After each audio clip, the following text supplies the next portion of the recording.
नमस्कार दोस्तों। स्वागत है आपका अपने YouTube चैनल भक्ति सागर पर।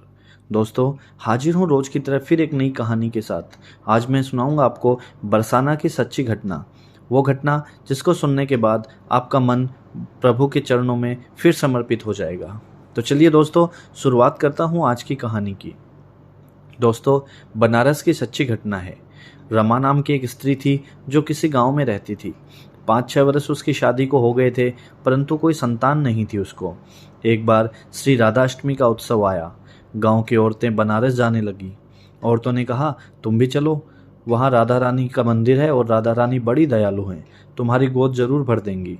वह कभी 7-8 दिन के लिए अपने घर से बाहर नहीं रही थी दोस्तों। उसके उसके पति और उसकी सास ने भी उसे जाने की आज्ञा दे दी। बस उसने मन में ठान लिया था कि राधा रानी जरूर मेरी गोद को भरेंगी। जिस दिन उसे जाना था उसी दिन उसके पैर में चोट लग गई। चला भी नहीं जा रहा था उससे। फिर भी वह स्त्रियों के संग यात्रा पर चली। सारे रास्ते ट्रेन में राधा कृष्ण का जाप कीर्तन करते हुए वह बनारस पहुंच गई। बनारस पहुंचकर नहा धोकर राधा जी के मंदिर में जाने के लिए तैयार हुई। राधा जी के महल में जब जाते हैं तो ऊपर बहुत सी सीढ़ियां चढ़नी पड़ती है। जैसे सीढ़ियां चढ़ने लगी, वह स्त्रियों से बोली कि तुम लोग आगे आगे चलो, मैं तुम्हारे पीछे पीछे धीरे धीरे सीढ़ियों से आ रही हूँ। मेरे पैर में चोट लगने की वजह से मुझसे चला नहीं जा रहा है, इसलिए मैं धीरे धीरे आऊँगी। दोस्तों, होता क्या है, 2-4 सीढ़ियाँ चढ़ने के बाद उसका पैर फिर मुड़ जाता है और वह नीचे गिरने लगती है।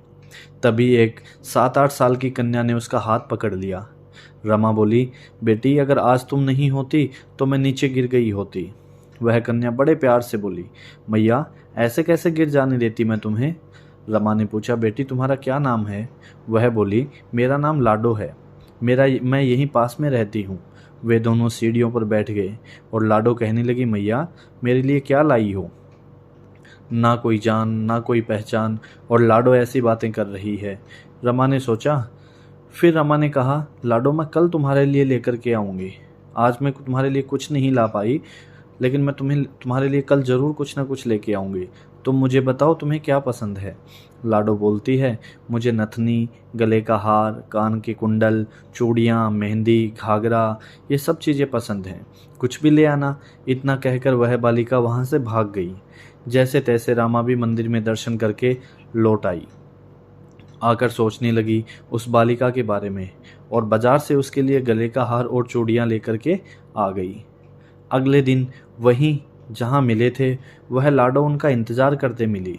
चूड़ियाँ और गले का हार जैसे उसे दिया, वह बोली, बस इतनी सी चीज़ लाई हो, और चीज़ें नहीं लाई मेरे लिए। और वह मुंह फुलाकर एक तरफ बैठ गई। तब रमा बोली, बेटा, मैं अभी 8 दिन यहीं रहने वाली हूँ, रोज़ तुम्हारे लिए कुछ ना कुछ लाया करूँगी।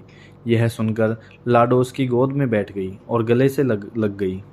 रमा तो रोने लगी, उसे जैसे एक संतान मिल गई। खूब प्यार से उसके सिर पर हाथ फेरा। ऐसा कर किया काफ़ी देर तक, फिर वह लड़की चली गई। रमा ने मंदिर में आकर घाघरा और चोली उसके लिए बनवाए।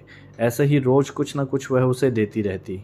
एक दिन रमा कहती है, अब यह सारी चीज़ें मुझे डालकर भी तो दिखा कि तू कैसी लगती है, कभी पहनती नहीं है। तो लड़की ने कहा कि तेरी लाडो, कल राधा अष्टमी के है तो उस दिन पहन लेगी। कल मैं इन सब चीज़ों को पहन करके आऊँगी। इस बार लाडो के साथ एक लड़का भी था। उसे देखकर रमा ने कहा कि पता नहीं आज मेरे मन में क्या आया, मैंने एक धोती और मुकुट मोर भी ले लिया। क्या मैं इस लड़के को दे दूं लाडो ये है। वह लाडो बोली, यह कनुआ है, मेरे ही साथ रहता है, हाँ तुम इसे दे दो। ऐसा कहकर दोनों सामान लेकर के वहाँ से चले गए। दोस्तों, अगले दिन राधाष्टमी थी। जब रामा सीढ़ियों पर आई, वहाँ उसे आज कोई नहीं मिला। बहुत इंतजार के बाद जब वह मंदिर में पहुंची तो वहाँ बहुत भीड़ थी। कीर्तन और भजन हो रहे थे। इसी तरह भीड़ को चीरती हुई वह आगे पहुंची और वहाँ देख करके राधा जी को देखा और ठाकुर जी को देखा तो वही सामान जो सब उसने दिया था, लेकर के आई थी, वह राधा रानी ने धारण किया हुआ था। वह पत्थर सी हो गई, आंखों से आंसू बहने लगे। बात समझते हुए देर नहीं लगी कि वह लाडो राधा जी और कनुआ कृष्ण जी हैं। स्वयं जगत के पालनहार उसके पास आते हैं। राधा जी उसकी गोदी में बैठती हैं और उसे मातृ सुख प्रदान करती हैं। वह तो जैसे बावरी हो गई दोस्तों। दिन रात लाडो लाडो कहती रहती, पुकारती रहती। वह स्त्रियों से बोली, तुम लोग घर जाओ, मैं नहीं जाऊंगी। उसकी सास और पति भी उसे लेने आए, पर वह साथ नहीं गई। अब तो प्रतिदिन वह सीढ़ियों पर बैठे बैठे आंसुओं से सीढ़ियां धोती रहती, पलकों से बुहारती रहती। ऐसा करते करते उसे 30 साल हो गए दोस्तों। एक दिन एक बालिका उसका हाथ पकड़कर ऊपर अटालिका में ले गई। वहां जाकर बोलती है, लो आ गई तेरी लाडो। ऐसा कहकर बाहें फैलाकर रमा को बुलाने लगी और अपने गले लगा लिया। उस दिन रमा ऐसे गले लगी कि पार्थिव शरीर को छोड़ करके सदा के लिए अपनी लाडो के पास ही चली गई। इस घटना से दोस्तों वहाँ के लोगों को बहुत आश्चर्य हुआ। यह सत्य घटना आज भी वहाँ के लोगों के मुंह पर आज भी चर्चित है। तो दोस्तों कहानी कैसी लगी आपको?